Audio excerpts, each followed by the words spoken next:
Welcome to Uni classes. I am going to start science chapter electric current.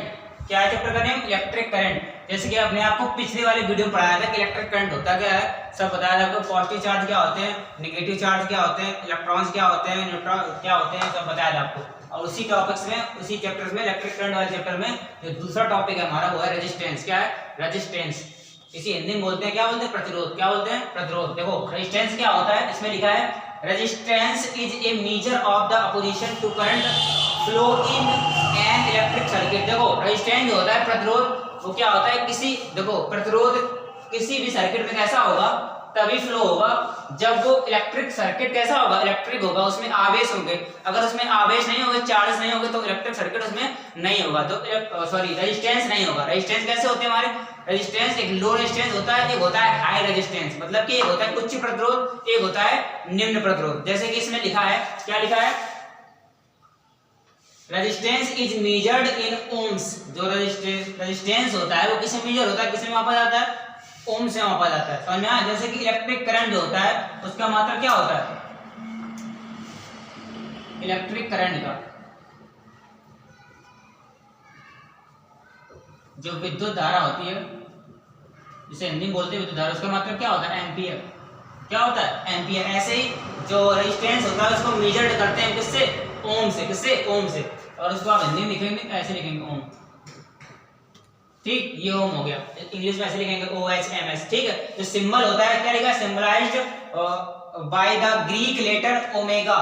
देखो इसको जो letter ये होता है, ऐसे वाला ये लेटर, ये किसको क्या बोलते हैं? ओमेगा। क्या बोलते हैं? ओमेगा। समझ में आया? तो दो बातें हम क्लियर हो गई। तो रेजिस्टेंस होता है वो उसका करंट फ्लो का होता है, मतलब करंट फ्लो होता है किसी भी इलेक्ट्रिक सर्किट में। और रेजिस्टेंस होता है उसमें लो रेजिस्टेंस होगा या फिर हाई रेजिस्टेंस होगा किसी भी इलेक्ट्रिक सर्किट में, या कॉपर हो, एल्यूमिनियम हो, सिल्वर हो, वुड हो, प्लास्टिक हो, माइका हो, सरमाइका हो, कुछ भी हो, मतलब इलेक्ट्रिक सर्किट जो भी होगा उसमें तो या फिर जो हमारा रेजिस्टेंस होगा वो लो होगा या फिर हाई होगा।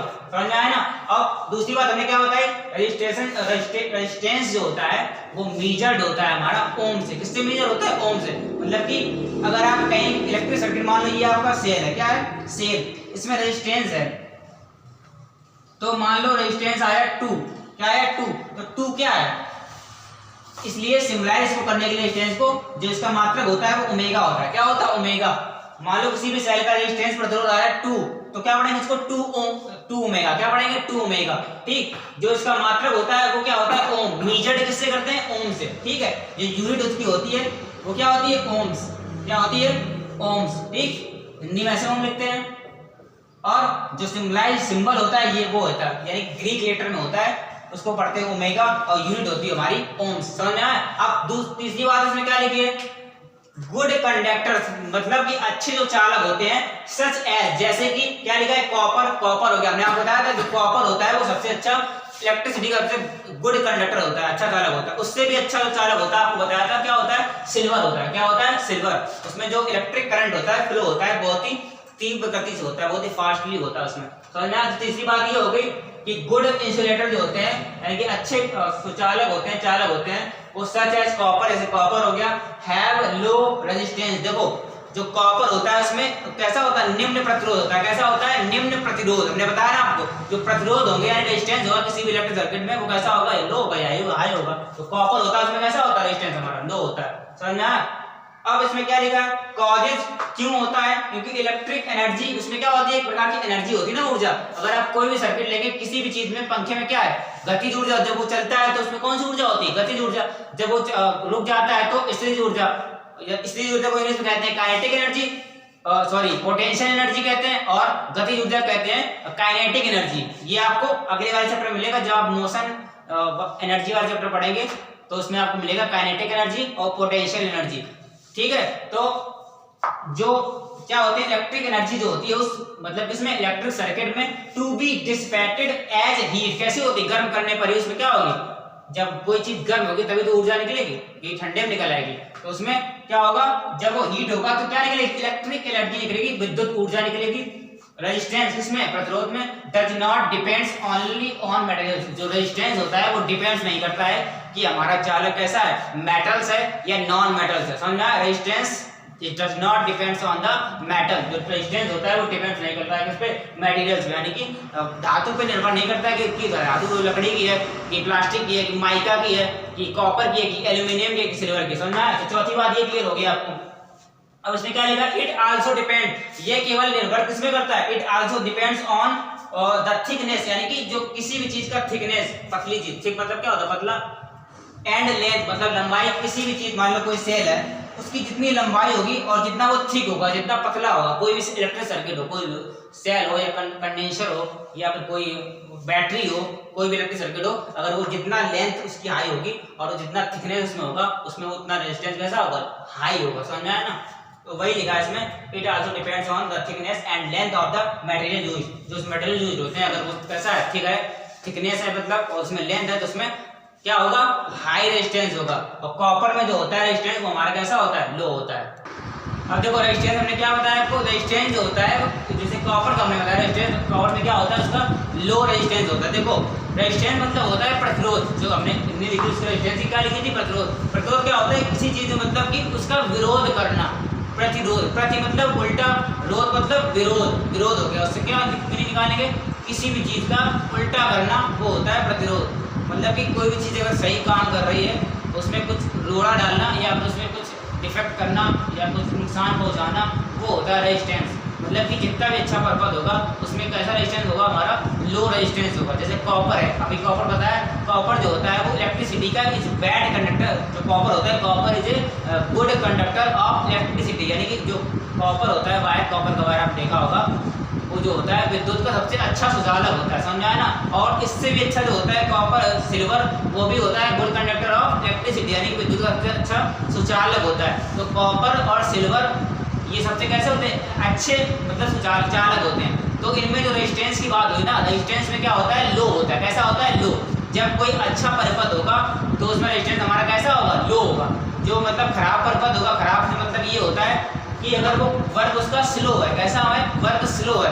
कोई कंडेंसर मतलब पंखे में लगा है, क्या लगा है, कंडेंसर लगा है, अगर वो कुछ दिनों बाद उसका जो काम है, वर्क है, वो कैसा होता है, स्लो हो जाता है, तो उसमें रेजिस्टेंस जो होता है वो हाई हो जाता है। समझ में आया ना? किसी भी स्लो चीज में, किसी भी स्लो इलेक्ट्रिक सर्किट में रेजिस्टेंस कैसा होगा, हाई होगा। और जो फास्ट कोई इलेक्ट्रिक सर्किट होगा, ये कॉपर हो गया और ये हो गया, सिल्वर हो गया, इसके जब तार इसमें लगे होंगे, तो कैसा उसमें रेजिस्टेंस होगा, हमारा लो रेजिस्टेंस होगा। समझ में आया? रेजिस्टेंस मतलब होता है किसी भी चीज में किसी चीज का विरोध करना, वो होता है रेजिस्टेंस। अब हम बात करते हैं उसी तीसरे टॉपिक की, इलेक्ट्रिक फ्यूज। आपने नाम सुना होगा, जो क्या होते हैं, डोमेस्टिक अप्लायंस होते हैं, घरेलू उपकरण होते हैं, उसमें क्या विद्युत को मतलब जैसे कम पावर आता है, ज़्यादा पावर आ जाता है, तो क्या करते हैं लोग, इन्हें कहते हैं फ्यूज जुड़ गए। तो फ्यूज क्या होता है, किसी मतलब कि इलेक्ट्रिक करंट जो होता है, फ्लो जब एक्सीड हो जाता है, यानी ज़्यादा हो जाता है, तो उस काम क्या होता है फ्यूज का, वो फ्यूज क्या करता है कि इलेक्ट्रिसिटी को बंद कर देता है। मतलब कि फ्यूज उड़ जाते हैं, मतलब फ्यूज अपने ऊपर मतलब पूरा लोड ले लेता है। कौन, फ्यूज। जहाँ भी फ्यूज लगा होगा, मान लो इन्वर्टर में देखा होगा, इन्वर्टर के पीछे लगा होता है फ्यूज, ये ऐसा फिगर देखा होगा, ऐसा लगा होगा, यानी वो किसका होता है, गिलास का बीच में बना होता है, और साइड में इसमें क्या लगे, मेटल लगा होता है, कोई मेटल हो उसमें, तो एल्यूमिनियम का मेटल हो, कॉपर का हो, जिस प्रकार का वो पैटराइज होगा। तो ये ऐसा आपने देखा होगा, इन्वर्टर के पीछे लगा होता है, बीच में गिलास वाला सिस्टम होगा, यानी कि आप देख सकते हैं तार उसमें आर पार देख सकते हैं, ऐसा होता है, ट्रांसपेरेंट होता है, बीच में गिलास लगा होता है, साइड में क्या लगा होता है, मेटल। इस प्रकार का फ्यूज भी आपने देखा होगा। उसका काम क्या होता है, जैसे कि कोई ज़्यादा करंट आता है या ज़्यादा इलेक्ट्रिसिटी आती है घर में, उसका काम क्या होता है, अगर ये फ्यूज नहीं लगा होगा तो हमारा जो इन्वर्टर होगा पूरा खराब हो जाएगा। अगर इलेक्ट्रिसिटी में ज़्यादा का एक्सीड होगी उस इलेक्ट्रिक सर्किट में, तो फ्यूज का काम होता है कि उसको वहाँ से रोकना और अपने ऊपर मतलब लोड ले लेना। तो अपने तो क्या होगा, जो हमारा परिपथ होगा, इलेक्ट्रिक सर्किट होगा, वो कैसा हो जाएगा, बच जाएगा, सेविंग हो जाएगी। समझ में आया ना? तो ऐसे एमसीबी लगी होती है, उसमें भी क्या होता है, एक फ्यूज होता है, मतलब जैसे कि ज़्यादा अगर आ गई लाइट आ गई, जब ज़्यादा वोल्टेज आ गई, तो क्या होता है, जो एमसीबी होती है वो कैसे हो जाती है, गिर जाती है ना। तो ऐसे ही हमारा फ्यूज होता है। फ्यूज का काम क्या होता है, किसी भी इलेक्ट्रिक सर्किट में किसी भी चीज़ की जब अधिकता होती है, अधिकता किस में होगी, मतलब अधिकता तो वही होगी ना, जब विद्युत आएगी, विद्युत का काम है, जब विद्युत आएगी, जब विद्युत की अधिकता हो जाती है ना, तो हमारा जो इलेक्ट्रिक सर्किट होता है वो क्या करता है, सहन नहीं कर पाता। मतलब जब उसमें लोड ज़्यादा हो जाए, किसी भी चीज़ में जब ज़्यादा लोड होगा, जैसे आप मोबाइल चार्ज करते हैं, मोबाइल चार्ज ज़्यादा कर दो, आप रात भर लगा रहते हो, 100% हो जाए पूरा, तो क्या होता है कि उसमें कुछ फंक्शन होते हैं वो काम नहीं करते हैं। क्या नहीं करते, फंक्शन काम नहीं करते, हैंग करने लगे, कहो 100% है, कहो 2-3 दिन तक 100% बना रहे। तो ऐसे ही जो इलेक्ट्रिक सर्किट होते हैं उसमें जो काम होता है फ्यूज का, वो मोस्ट इंपॉर्टेंट पार्ट होता है। अगर फ्यूज ना हो तो हमारा जो सर्किट होता है पूरा कैसा हो जाएगा, नष्ट हो जाएगा। अब इसमें लिखा क्या है समझते हैं, डिफाइन क्या लिखा है इसमें, एन इलेक्ट्रिक फ्यूज, जो फ्यूज होता है विद्युत fuse, is a short piece of wire. क्या होता है, ग्लास होगा, ग्लास के अंदर एक शॉर्ट वायर होगा, पतला तार होगा, made of an alloy of tin and lead. देखो हमने क्या बताया, अभी हमने मेटल बताया था केवल, ये नहीं बताया था कि सिल्वर का है कि कॉपर का है कि एल्यूमिनियम का है। क्या लिखा है इसमें, जो वायर मेड बना होता है ऑफ एन एलॉय, एलॉय मतलब क्या होता है, मिश्रण होता है, किसी भी चीज का मिश्र धातु होती है। मिश्र धातु मतलब मिश्र धातु कब होगी, जब किसी चीज में 2 धातु मिले होंगे या 3 धातु मिले होंगे तभी तो मिक्स होगी, तभी तो मिश्र धातु कहेंगे। अगर एक कॉपर अकेला है तो उसको थोड़ी मिश्र धातु कहेंगे, वो खुद अकेली धातु है। अगर उसमें कॉपर में एल्यूमिनियम मिला दें, सिल्वर मिला देंगे तो हो जाएगी मिश्र धातु। तो एलॉय जो होता है किसी भी चीज का, वो किसका बना होता है, फ्यूज टिन एंड लेड का। जो ये साइड लगे होते हैं मेटल, किसके बने होते हैं, टिन और लेड के मिक्सचर होता है, एलॉय होता है, ठीक है। It has very low melting point, melting point मतलब कि इनका जो होता है वो गलनांक। मेल्टिंग पॉइंट मतलब क्या होता है, किसी भी चीज का मेल्ट होना, जैसे बर्फ पिघलती है तो नहीं, जम्मू कश्मीर में देखा कि मेल्टिंग पॉइंट इतना रहा, तो किसी चीज का पिघलना वो होता है मेल्टिंग पॉइंट बिंदु। तो क्या हो गया, गलनांक बिंदु, क्या हो गया, गलनांक बिंदु हो गया। उसका कैसा होता है, लो होता है। मतलब कि अगर सर्किट में कुछ भी किसी भी चीज का इलेक्ट्रिक करंट का ज़्यादा उस प्रोसीजर हो रहा है, तो जो हमारा फ्यूज होगा वो तुरंत ऑटोमेटिक कनेक्ट हो जाएगा, वो खुद फ्यूज हो जाएगा, इससे हमारा जो इलेक्ट्रिक सर्किट होगा वो सेव हो जाएगा। फिर क्या लिखा है, वेन करंट, जब करंट एक्सीड, अभी बताया ना, जब करंट ज़्यादा हो जाएगा, ए पर्टिकुलर वैल्यू, एक मतलब अधिक मात्रा से ज़्यादा हो जाएगा, ए फ्यूज वायर जो वायर होगा मेल्ट पिघल जाएगा, ये गल जाएगा या मेल्ट हो जाएगा, समझ में, मेल्ट मतलब वही गलना। एंड सर्किट, जो सर्किट होगा हमारा इज ब्रोकन, कैसा हो जाएगा, टूट जाएगा। कैसा हो जाएगा सर्किट, वही इलेक्ट्रिक फ्यूज कैसा हो जाएगा, टूट जाएगा। सो इसलिए fuse is A safety device, जो फ्यूज है हमारे कैसा करता है, किसी भी चीज़ को सेफ करता है। डिवाइस एक प्रकार का डिवाइस ही तो है ना, विच प्रिवेंट, जो रोकती है, the damage due to large flow of current, मतलब किसी चीज़ का डैमेज होने से वो क्या करती है, रोकती है। किसी भी चीज़ का जब लार्ज फ्लो में करंट होगा, मतलब कि बहुत अधिक मात्रा में किसी भी इलेक्ट्रिक सर्किट में फ्लो होगा, अगर तो उससे क्या होगा, हमारा सर्किट कैसा हो जाएगा, फ्यूज हो जाएगा, मतलब खराब हो जाएगा, नष्ट हो जाएगा। उसको सेफ्टी करने के लिए, सेफ्टी डिवाइस मतलब उसमें लगाने के लिए जो सेफ्टी डिवाइस होती है वो होती है हमारी फ्यूज। क्या होती है, फ्यूज। तो आई होप आपको इलेक्ट्रिक फ्यूज और क्या आपने बताया अभी, इलेक्ट्रिक फ्यूज बताया अभी,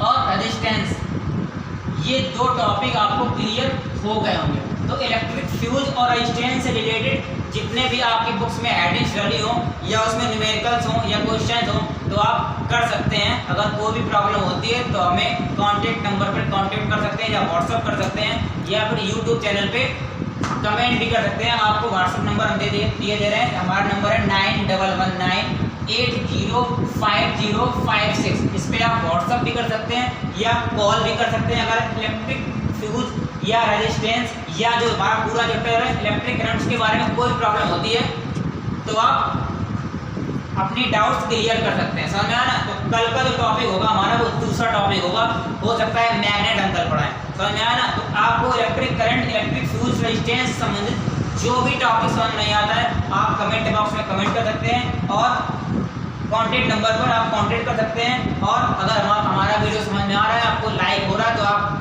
कृपया लाइक बटन पर हिट कर सकते हैं और उस पर आप कमेंट भी कर सकते हैं। Thank you.